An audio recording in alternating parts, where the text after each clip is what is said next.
BJP ಕಾರ್ಯಕರ್ತಿಗ ವಿವಸ್ತ್ರ ಪ್ರಕರಣ ಸುಜಾತಾ ಹಂಡಿಗೆ ಸಿಗುತ್ತಾ bale ಅಥವಾ ಜೈಲೇ ಫಿಕ್ಸಾ ಅನ್ನೋ ಪ್ರಶ್ನೆ ಹಿಂದೆ ಹೊರಬೀಳಲಿದೆ ಸುಜಾತಾ ಹಂಡಿ ಬೇಲ್ ಭವಿಷ್ಯ. ಒಂದು ವಾರದ ಹಿಂದೆ ಜಾಮೀನಿಗೆ ಅರ್ಜಿಯನ್ನು ಸಲ್ಲಿಸಿದಂತ ಸುಜಾತಾ ಹುಬ್ಬಳ್ಳಿ ಸೆಷನ್ಸ್ ಕೋರ್ಟ್ನಲ್ಲಿ ಜಾಮೀನು ಅರ್ಜಿಯನ್ನು ಸಲ್ಲಿಕೆ ಮಾಡಲಾಗಿತ್ತು.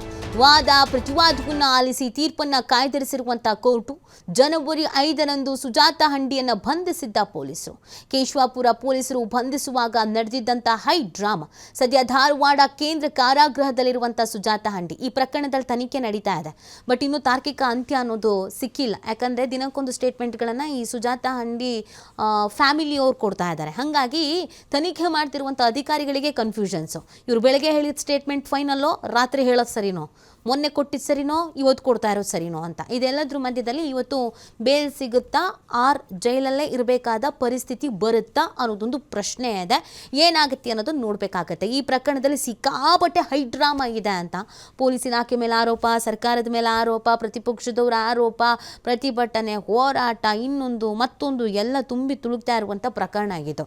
ಸೊ ತನಿಖೆ ಮಾಡ್ತಾ ಇದ್ರೆ ತನಿಖೆಗೂ ಕೂಡ ಹಿನ್ನಡೆ ಆಗ್ತಾ ಇದೆ ಅಥವಾ ಹಿಂದೇಟು ಹಾಕ್ತಾ ಇದ್ದಾರೆ, ಒತ್ತಡ ಇದೆ, ಒತ್ತಾಯ ಮಾಡಲಾಗ್ತಾ ಇದೆ, ಇದೆಲ್ಲವೂ ಕೂಡ ಇದೆ. ಹಾಗಾಗಿ ಈ ಒಂದು ಪ್ರಕರಣ ಸಿಕ್ಕಾಬಟ್ಟೆ ಡ್ರಾಮಾ ಇದ್ದಂಥ ಪ್ರಕರಣ ಇದು.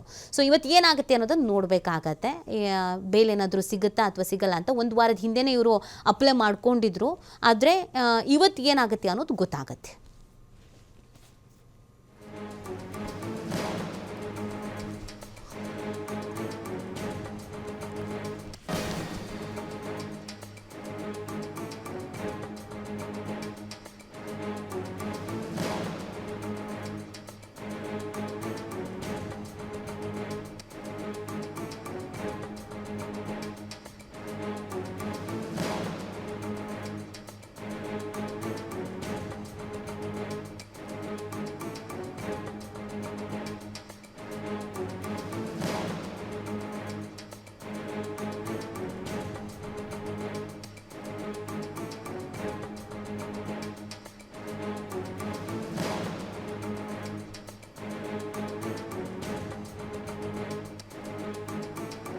ಬಗ್ಗೆ ಮಾಹಿತಿಯನ್ನು ನೀಡ್ತಾರೆ ನಮ್ಮ ಪ್ರತಿನಿಧಿ ಯಲ್ಲಪ್ಪ. ಈ ಪ್ರಕರಣದಲ್ಲಿ ತನಿಖೆ ನಡೀತಾನೆ ಇದೆ, ತನಿಖೆಗೆ ಹಿನ್ನಡೆಯೂ ಆಗ್ತಾ ಇದೆ. ಇವತ್ತು ಬೇಲ್ ಸಿಗುತ್ತಾ ಇಲ್ವಾ ಅಂತ ಟೋಟಲ್ ಆಗಿ ಈ ಪ್ರಕರಣದ ಬಗ್ಗೆ ನೋಡೋದಾದ್ರೆ ನೀತಿ ಸುಜಾತಾ ಹಂಡಿ ವಿವಸ್ತ್ರ ಪ್ರಕರಣ ಈಗಾಗಲೇ ಸಿಐಡಿ ಅಧಿಕಾರಿಗಳಿಗೆ ಅಂದ್ರೆ ಸಿಐಡಿ ಟೀಮ್ ಒಟ್ಟು 4 ಟೀಮ್ಗಳಾಗಿ ಕಳೆದ ಒಂದು ವಾರದಿಂದ ಹುಬ್ಬಳ್ಳಿಯಲ್ಲಿ ಬೀಡು ಬಿಟ್ಟರೆ ಒಂದು ವಾರಕ್ಕಿಂತ ಹೆಚ್ಚಿಗೆ ಆಯ್ತು. ಈಗ ಬೀಡು ಬಿಟ್ಟು ತನಿಖೆಯನ್ನ ಜೋರಾಗಿ ನಡೀತಾ ಇದೆ, ಬಹಳಷ್ಟು ಚುರುಕುಗೊಂಡಿದೆ. ಇದರ ನಡುವೆ ಇಲ್ಲಿ ಅಂತಂದ್ರೆ ಸಿಐಡಿ ಅಧಿಕಾರಿಗಳಿಗೆ ಒಂದು ದೊಡ್ಡದಂತ ಒಂದು ತೆಲ್ಲುವಾಗಿದೆ. ಅವಳನ್ನ ವಶಕ್ಕೆ ತೆಗೆದುಕೊಳ್ಳಬೇಕು, ತಮ್ಮ ಕಸ್ಟಡಿಗೆ ತೆಗೆದುಕೊಳ್ಬೇಕು. ಯಾಕಂದ್ರೆ ಈಗ ಧಾರವಾಡದ ಒಂದು ಜಿಲ್ಲಾ ಕೇಂದ್ರ ಕಾರಾಗೃಹದಲ್ಲಿ ಸುಜಾತಾ ಹಂಡಿ ಇದ್ದಾಳೆ. ಅವಳನ್ನ ವಶಕ್ಕೆ ತೆಗೆದುಕೊಳ್ಬೇಕು, ನಮ್ಮ ಕಸ್ಟಡಿಗೆ ತೆಗೆದುಕೊಂಡು ಮತ್ತಷ್ಟು ವಿಚಾರಣೆ ಮಾಡಬೇಕು. ಅವತ್ತ ಘಟನೆ ಏನ್ ನಡೆದಿದೆ ಅನ್ನೋದ್ರ ಬಗ್ಗೆ ಇನ್ನಷ್ಟು ಇಲ್ಲಿ ಅಂತಾರೆ ಅದಕ್ಕೆ ಬೇಕು ಅಂತೇಳಿ ಸಿಐಡಿ ಅಧಿಕಾರಿಗಳು ಈಗಾಗಲೇ ಅಂತಂದ್ರೆ ಕೋರ್ಟ್ಗೆ ಒಂದು ಅರ್ಜಿಯನ್ನ ಸಲ್ಲಿಸಿದ್ದಾರೆ.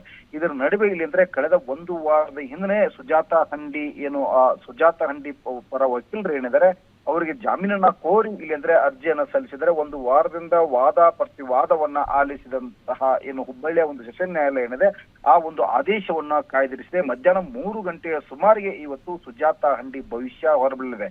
ಮತ್ತೆ ಜೈಲ ಅಥವಾ ಇವತ್ತು ಬೇಲ್ ಆಗುತ್ತಾ, ಅವಳು ಏನಾದ್ರು ಅಂತಂದ್ರೆ ಜಾಮೀನಿನ ಮೇಲೆ ಹೊರಗಡೆ ಬಂದ್ರೆ ಮತ್ತೆ ಅಲ್ಲೇ ಇಲ್ಲಿ ಅಂದ್ರೆ ಸಿಐಡಿ ಅಧಿಕಾರಿಗಳು ಅವಳನ್ನ ವಶಕ್ಕೆ ತೆಗೆದುಕೊಂಡು ವಿಚಾರಣೆ ನಡೆಸುವಂತಹ ಎಲ್ಲಾ ಸಾಧ್ಯತೆ ಇದೆ. ಯಾಕಂದ್ರೆ ಕಳೆದ ಒಂದು ವಾರದಿಂದನೇ ಅವರು ಸಹ ಇಲ್ಲಿ ಅಂದ್ರೆ ಅರ್ಜಿ ಕೊಟ್ಟಿದ್ರೆ ನಮಗೆ ಸುಜಾತಾ ಹಂಡಿ ಇನ್ನೊಂದಿಷ್ಟು ಇಲ್ಲಿ ಅಂದ್ರೆ ಅವರಿಂದ ನಮಗೆ ಮಾಹಿತಿ ಬೇಕು, ಅವಳನ್ನ ನಮ್ಮ ವಶಕ್ಕೆ ತೆಗೆದುಕೊಡ್ಬೇಕು, ನಮ್ಮ ಕಸ್ಟಡಿಗೆ ಕೊಡಬೇಕು ಅಂತೇಳಿ ಇಲ್ಲಿ ಸಿಐಡಿ ಸಹ ಇಲ್ಲಿ ಅಂತಾರೆ ಅರ್ಜಿಯನ್ನು ಸಲ್ಲಿಸಿತ್ತು.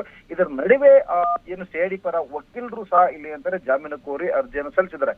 ಒಂದ್ ವೇಳೆ ಜಾಮೀನು ಸಿಕ್ಕರೂ ಸಹ ಇಲ್ಲಿ ಅಂದ್ರೆ ಸುಜಾತಾ ಹಂಡಿ ಮತ್ತೆ ಸಿಐಡಿ ಕಸ್ಟಡಿಗೆ ತೆಗೆದುಕೊಳ್ತಾರೆ. ಸಿಐಡಿ ಅಧಿಕಾರಿಗಳು ಈಗಾಗಲೇ 90% ವಿಚಾರಣೆ ಪೂರ್ಣಗೊಂಡಿದೆ. ಕಳೆದ 45 ದಿನಗಳಿಂದ ಸುಜಾತಾ ಹಂಡಿ ಕುಟುಂಬಸ್ಥರನ್ನ ಒಬ್ಬೊಬ್ಬರನ್ನೇ ಇಲ್ಲಿ ಅಂತಂದ್ರೆ ವಿಚಾರಣೆ ಮಾಡಿದ್ರು, ಅವ್ರು ಒಂದೊಂದು ಹೇಳಿಕೆಯನ್ನು ನೀಡಿದ್ರು. ಆ ಪ್ರಕರಣಕ್ಕೆ ತಾರ್ಕಿಕ ಅಂತ್ಯ ಸಿಕ್ಕಿಲ್ಲ. ತಾರ್ಕಿಕ ಅಂತ್ಯ ಸಿಗಬೇಕಾದ್ರೆ ಹೇಗೆ ಆ ಘಟನೆ ಅವತ್ತು ಏನಾಯ್ತು, ಬಂಧಿಸುವಂತಹ ಸಮಯದಲ್ಲಿ ಹುಬ್ಬಳ್ಳಿ ಕೇಶವಾಪುರ ಪೊಲೀಸರು ವಶಕ್ಕೆ ತೆಗೆದುಕೊಳ್ಳುವಂತಹ ಸಮಯದಲ್ಲಿ ಏನೆಲ್ಲ ಹೈ ಡ್ರಾಮಾ ಆಯ್ತು, ಅದಕ್ಕೆ ಒಂದು ತಾರ್ಕಿಕ ಅಂತ್ಯ ಬರಬೇಕು.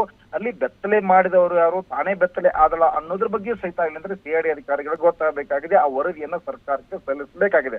ಅದೇ ಒಂದು ಕಾರಣಕ್ಕೆ ಇಲ್ಲಿ ಅಂದ್ರೆ ಸುಜಾತ ಹಂಡಿನೇ ಇದರಿಂದ ಸರಿಯಾದ ಉತ್ತರ ಅವಳೇ ಕೊಡಬಹುದಾ ಅನ್ನೋದೊಂದು ನಿರೀಕ್ಷೆಯಲ್ಲಿ ಇವತ್ತು ಸಿಐಡಿ ಅಧಿಕಾರಿಗಳಿದ್ದಾರೆ. ಹೀಗಾಗಿ ಇವತ್ತೇನಾದ್ರೂ ಜಾಮೀನು ಸಿಕ್ಕೂ ಸಹ ಇಲ್ಲಿ ಅಂದ್ರೆ ಸಿಐಡಿ ಅಧಿಕಾರಿಗಳು ಅವರನ್ನ ವಶಕ್ಕೆ ತೆಗೆದುಕೊಂಡು ವಿಚಾರಣೆ ಪಡಿಸುವಂತಹ ಎಲ್ಲಾ ಲಕ್ಷಣಗಳು ಕಾಣ್ತಿವೆ. ನೀತಿ.